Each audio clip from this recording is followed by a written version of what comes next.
Olá, esta é a competência 3, formatando uma activity para o desenvolvimento utilizando operadores matemáticos.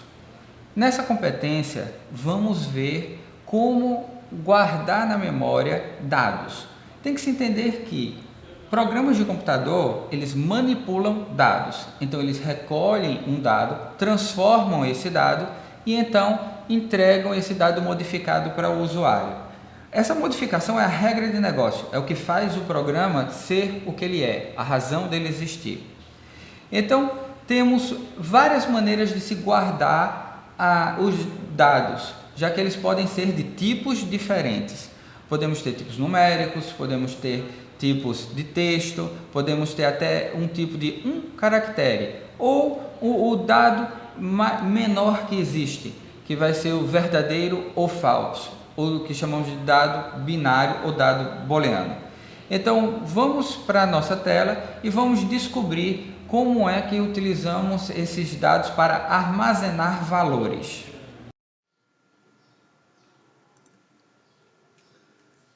Vamos começar mostrando como exibir os resultados na tela do simulador.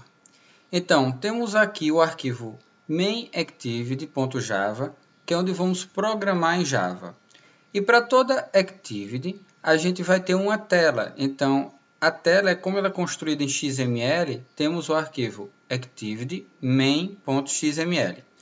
Observe que temos nessa tela um campo, um elemento de texto que é o hello, que exibe o texto Hello World. Esse elemento é chamado de TextView. Ele exibe este texto. Só que a gente não quer mostrar esse texto, a gente quer alterá-lo. Então, a gente vai aqui para o campo ID e coloca um identificador para ele. Resultado. Pronto. Este elemento agora ele tem um nome, um identificador, que é este resultado.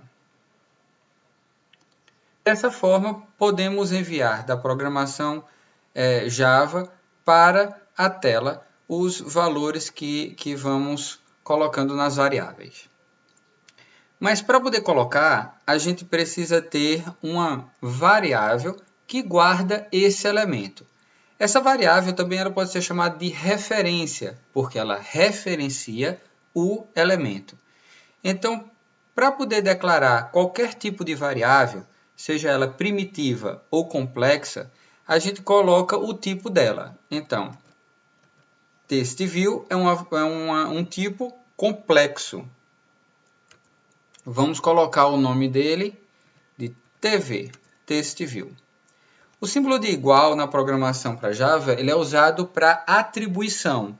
Então, tudo que estiver à direita vai ser o resultado do que estiver à direita, da expressão que estiver à direita, ela vai ser colocada na memória e vai ser referenciada com esse TV. Para que a gente precisa disso? Para usar mais tarde. Então, vamos pegar o elemento. O elemento ele vai vir num formato genérico. Então, a gente precisa converter esse formato genérico para TextView, já que o espaço de memória só cabe um TextView. Vamos agora achar aquele elemento. Para achar, tem um método que faz isso por a gente. FindViewById, ele procura na view um determinado ID, identificador. Só que a gente não vai colocar o nome desse identificador. A gente não vai colocar aqui resultado. A gente não vai colocar dessa forma. A gente vai pegar de um lugar. Esse R maiúsculo, ele representa aquela tela. Então, podemos achar qualquer coisa da tela através desse R. Vamos colocar o ponto e dizer que queremos encontrar um ID. Aí a gente coloca aqui r.id. Colocamos um outro ponto e veja que o Android Studio ele já mostra para mim resultado, que foi o elemento que ele achou lá que possui um identificador. Pronto. Então ele vai agora, finalizamos com ponto e vírgula, e ele vai procurar em R o identificador resultado. Quando ele achar esse elemento, ele vai vir num formato genérico e então a gente vai convertê-lo para um text view. Por quê? Porque na nossa referência, ela só vai caber, só foi reservado um espaço de memória para ela com text view.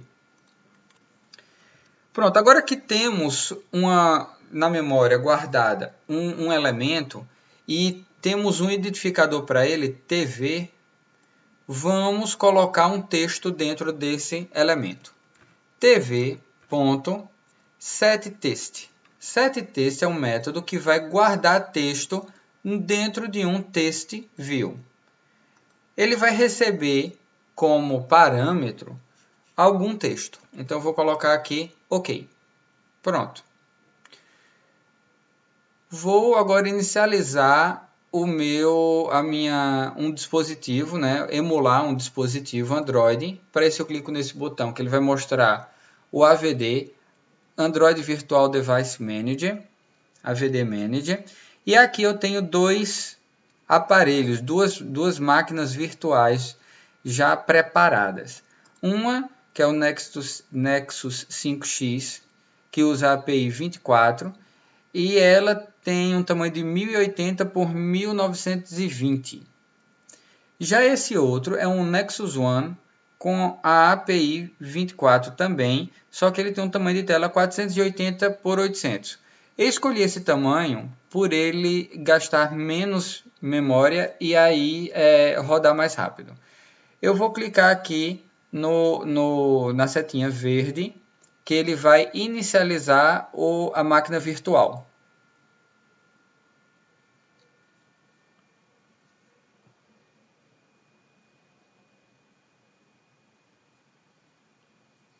Observe que o aparelho foi emulado. Dentro dele ele está inicializando o Android API 24.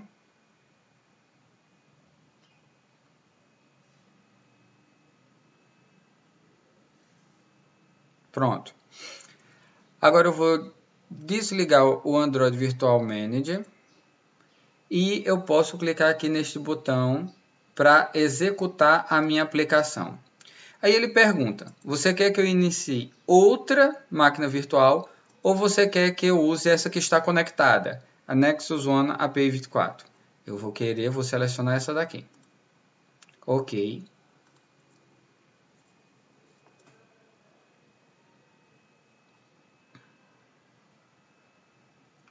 Observe que ele compilou, enviou para a máquina virtual e exibiu a aplicação, que no caso exibe o texto OK, certo? Eu não vou desligar, eu vou deixar ela rodando, porque assim evita de eu perder muito tempo com a inicialização, com uma nova inicialização.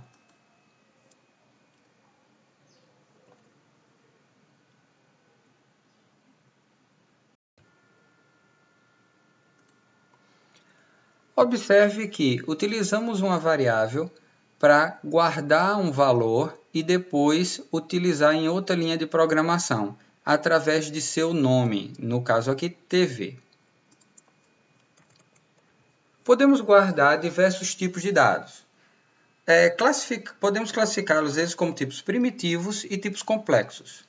Os tipos primitivos eles são simples, já os tipos complexos eles possuem algo mais, eles fazem muito mais e gastam muito mais memória. O gerenciamento de memória é complexo, por isso temos tipos diferentes para dados diferentes. O menor tipo que podemos guardar é o verdadeiro ou falso, ele guarda um bit.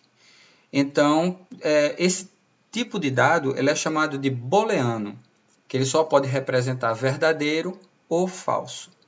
No caso aqui, em Java, o booleano ele é nomeado como boolean. Então, para declarar uma variável do tipo booleano, a gente coloca boolean e coloca um nome de variável. Eu vou colocar aqui A, ponto e vírgula, porque aí a gente finaliza um comando. Nomeie uma variável com A do tipo booleano. Então, ele sabe que ele não vai poder guardar uma letra, ou ele não vai poder guardar um número. Ele só guarda valores verdadeiro ou falso. Então, outra hora, em outro momento da programação, eu quero guardar um valor nela, vou associar. O símbolo de atribuição faz essa associação entre o valor na memória e o nome que eu dei. Então, aqui eu vou colocar esse símbolo de igualdade, que é o de atribuição, e vou colocar o valor de verdadeiro. Para Java, o valor verdadeiro é true. Então, observe que eu declarei a variável e depois eu guardei o valor de true. Eu posso usar novamente e colocar outro valor, atribuir false. Então, agora eu mudei. Em vez de true, agora é false. E eu posso exibir esse valor.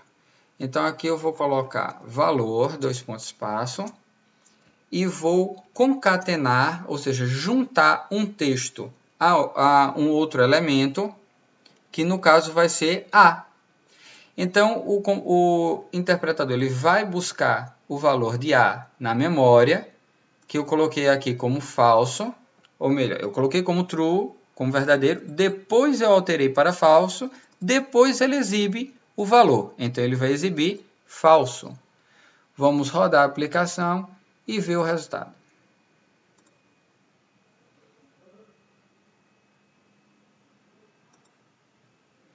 Observe que foi mostrado o valor false. Esse daqui é a declaração, a atribuição de valores e o uso dela.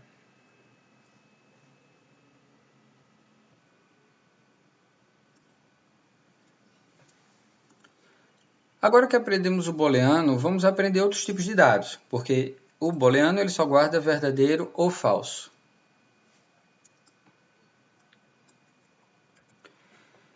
Se quisermos guardar um valor inteiro, uma idade, por exemplo, a gente deve colocar o tipo inteiro, que no caso em Java é representado por int, colocar o nome que a gente batiza, no caso idade, e na mesma linha podemos tanto fazer de forma separada, fazer a declaração e depois aplicar o valor, como na mesma linha podemos fazer tudo junto. Então aqui eu estou declarando a referência idade e colocando o valor 20 associado a ela. Aqui eu vou colocar idade e vamos exibir.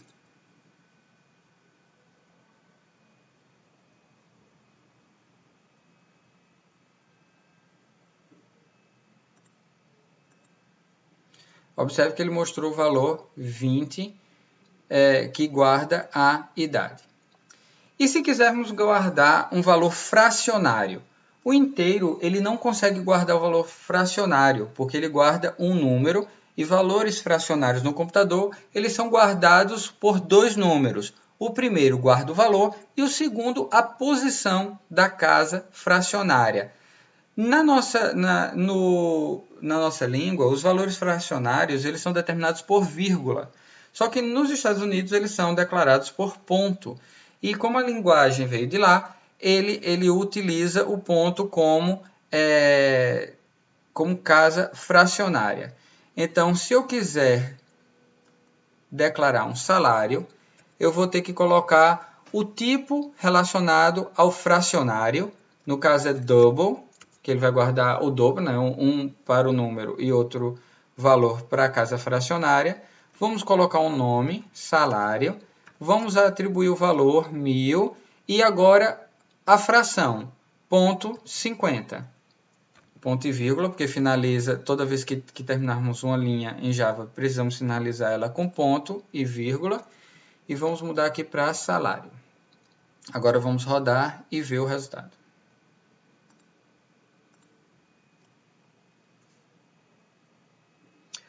Observe que ele compilou, enviou e executou na nossa máquina virtual. O valor agora representa 1000,5. E o outro zero? O outro zero ele elimina, ele não coloca, para ele nem vem nem convém. Agora existem formas de você exibir, só que são formas mais complexas.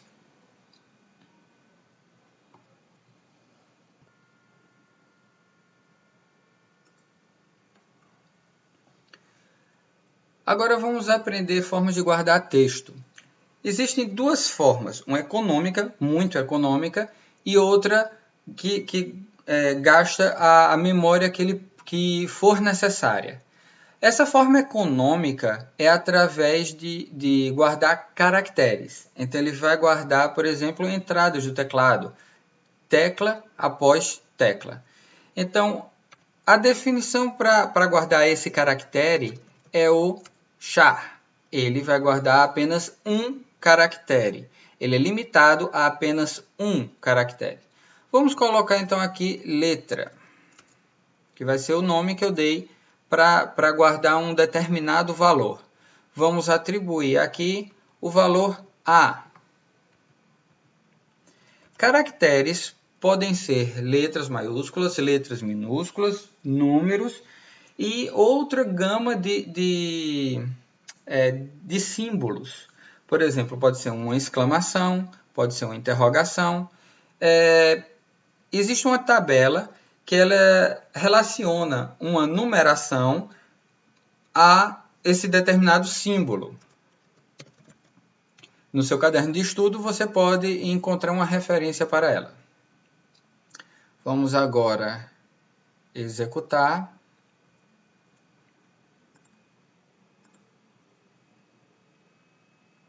E vejo o resultado. Mas eu posso guardar duas letras? Não, você não pode guardar duas letras ou três. Observe que eu estou utilizando para caractere aspas simples. Elas determinam para a linguagem que o que tem aqui dentro vai ser apenas um caractere. E se eu quiser guardar um texto?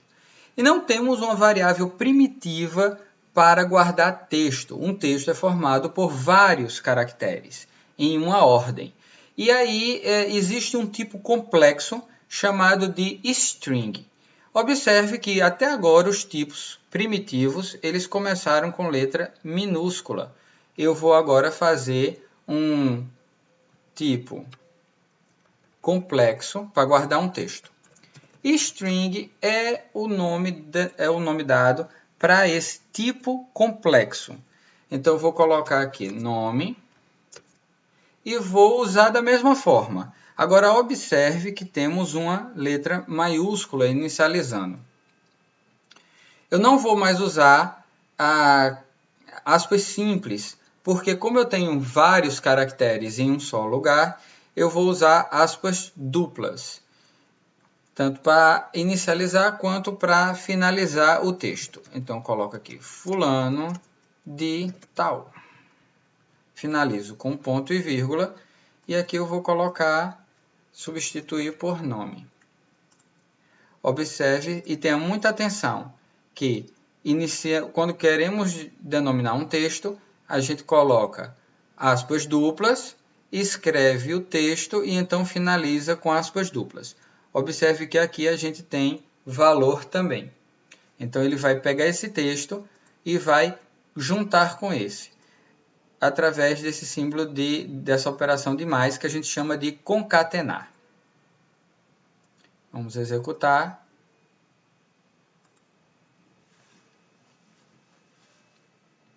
Observe que ele mostrou o nome fulano de tal.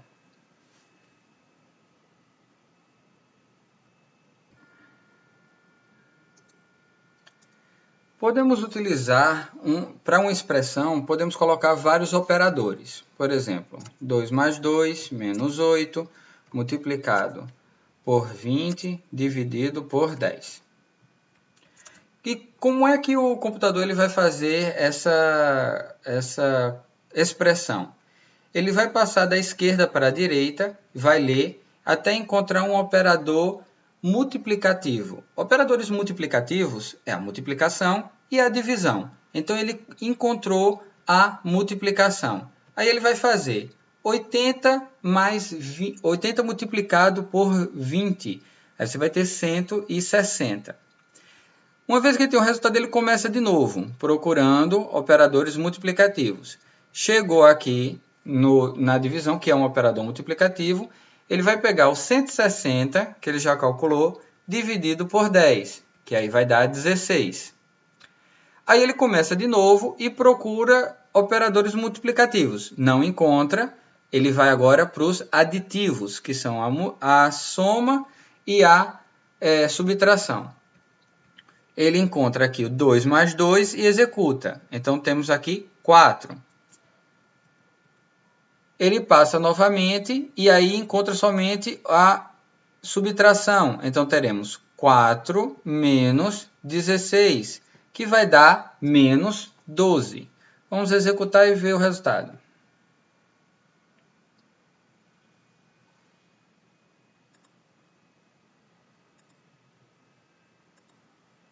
Menos 12.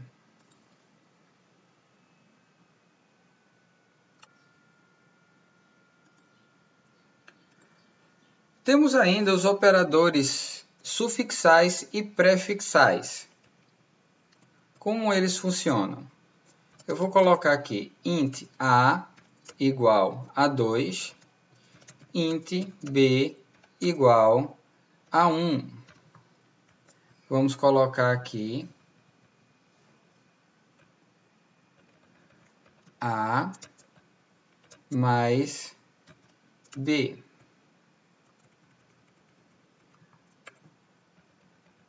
Os operadores sufixais, eles são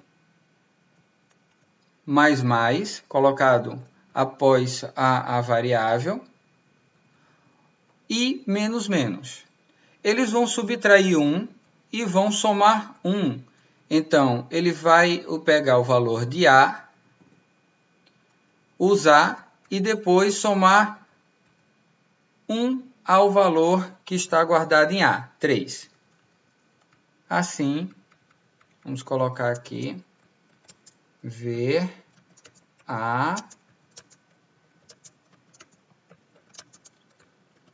e B, para a gente ver os resultados das variáveis finais.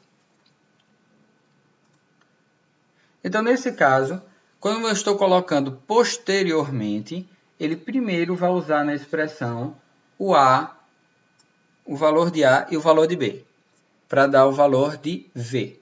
Então, temos A é 2, B é 1. 2 mais 1, 3. Então, ele determina que V vai ser 3.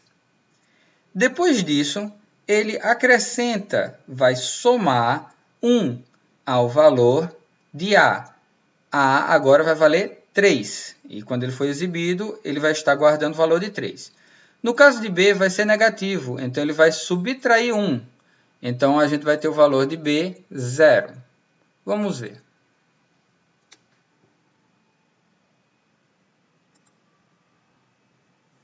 Observe que o valor foi 3. O valor de A foi 3. 2 mais 1, 3. E o valor de B foi 0. 1 menos 1, daqui 0. Os valores prefixais, os operadores prefixais, eles funcionam, eles são colocados à frente das variáveis.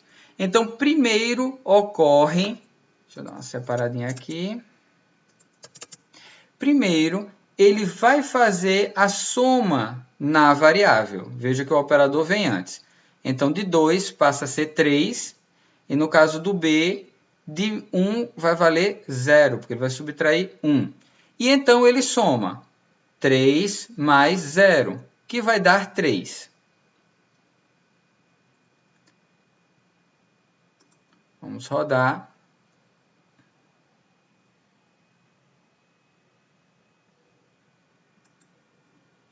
Observe que o valor é 3. Veja que eu alterei aqui, não foi o texto, então ele está fazendo os cálculos de novo.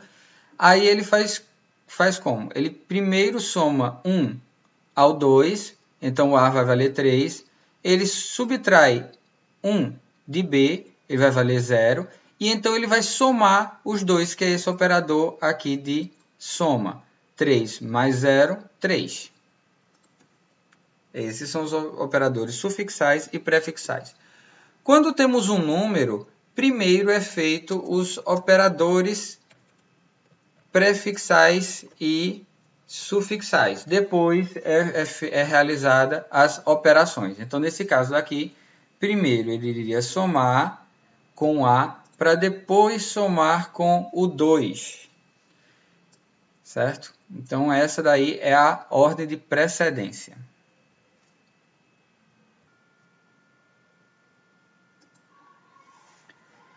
Agora vamos ver os operadores comparativos. Os operadores comparativos, eles resultam em valores booleanos, todos eles.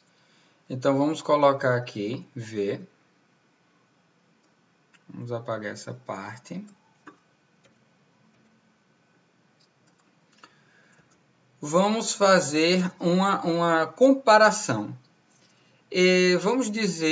Vamos perguntar ao computador se 2 é maior do que 3. Lembre-se que podemos sempre usar variáveis nesse caso. Mas vamos ver se 2, perguntar ele se 2 é maior do que 3. Ele vai fazer o teste e vai mostrar o resultado como falso. Os operadores booleanos eles podem ser maior que, menor que ou igual, maior que ou igual, igual, que nesse caso é representado por 2 vezes o igual junto, e o diferente, que é exclamação igual. Aqui eu estou perguntando se eles dois são diferentes. Vamos rodar e esperar o resultado. Verdadeiro. Os dois são diferentes. Cuidado para não confundir. Esse daqui é o símbolo de atribuição. Ele pega um resultado e coloca dentro de uma variável ou referência. E esse símbolo daqui é o de diferente. E o igual é igual, igual.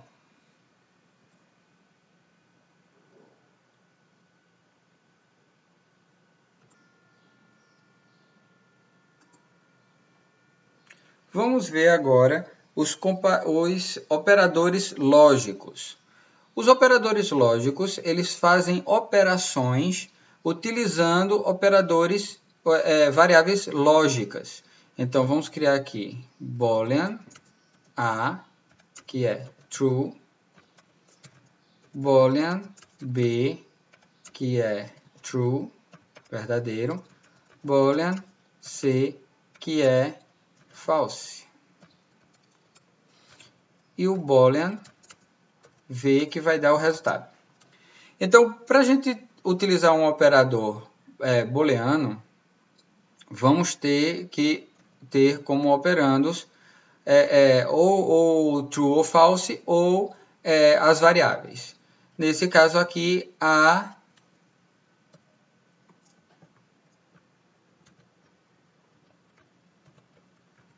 e B. Tanto pode ser apenas um i como 2 i's. A diferença é que numa relação de várias, se a primeira for falsa, ele economiza processamento. Na operação A e B, então temos o i lógico, e aí para ser verdadeiro, tem que A ser verdadeiro e B ser verdadeiro. Então, A e B é verdadeiro. Se B for falso ou A for falso, ou os dois forem falsos, o resultado vai ser falso. Isso é quando a gente quer saber, por exemplo, o login e a senha de um usuário. Se o login for verdadeiro, se a senha for verdadeira, então o resultado é verdadeiro, ele pode passar. No caso do ou, só utilizamos esse símbolo, que é o símbolo de pipe, tá? Ele tanto pode ser de uma forma, usado único, como de duas, também para economizar processamento, a de duas formas. E nesse caso daqui, vamos ter o ou. Então, se um dos dois for verdadeiro, então a expressão é verdadeira. A é verdadeiro ou B é verdadeiro, então é verdadeiro. No caso da gente ter um falso, um dos dois sendo verdadeiro, então ainda passa. A é verdadeiro, C é falso. Como A é verdadeiro, então o resultado da expressão é verdade. Vamos ver.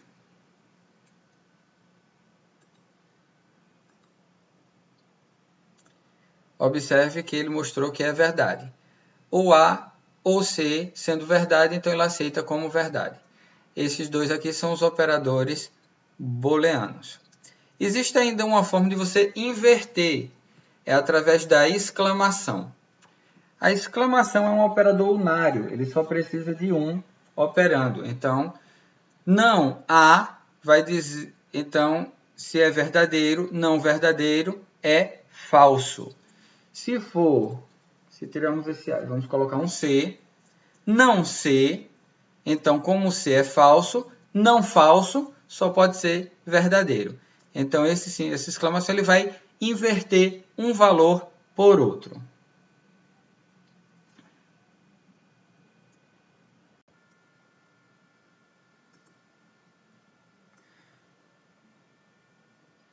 Por último, temos os separadores.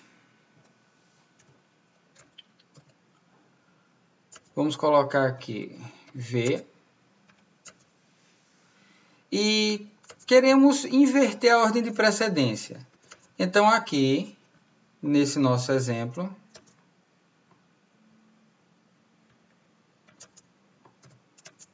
menos 8 multiplicado por 10, por 20, dividido por 10. Não queremos seguir essa ordem dos multiplicativos para depois fazer os aditivos. A gente quer que ocorra 2 menos 8 antes de fazer a multiplicação. Nesse caso, utilizamos abre e fecha parêntese. Quando numa expressão existe parênteses, primeiro é executado a expressão interna, 2 menos 8. Depois é executada a expressão externa. No caso, o 2 mais o resultado daqui, multiplicado por 20 dividido por 10. E aí ele segue a ordem de precedência normal. Se a gente tiver aqui multiplicado por 2, vamos ter, então, ele vai começar a ler essa expressão da esquerda para a direita, encontra o operador multiplicativo, ele faz a multiplicação de 8 multiplicado por 2, depois 2 menos 16, que vai ser o resultado aqui. Se ainda assim a gente quiser que o 2 menos 8 seja feito antes da multiplicação por 2, aí a gente pode colocar parênteses internos. Então, ele primeiro vai executar essa expressão, porque é a mais interna, vai resolver 2 menos 8, vai ficar menos 6, e aí ele faz menos 6 multiplicado por 2, que vai dar menos 12. E aí sim é que ele pega 2 mais menos 12 multiplicado por 20 dividido por 10. Ou seja, primeiro essa, depois essa expressão e por fim a expressão final. E aí ele atribui o resultado.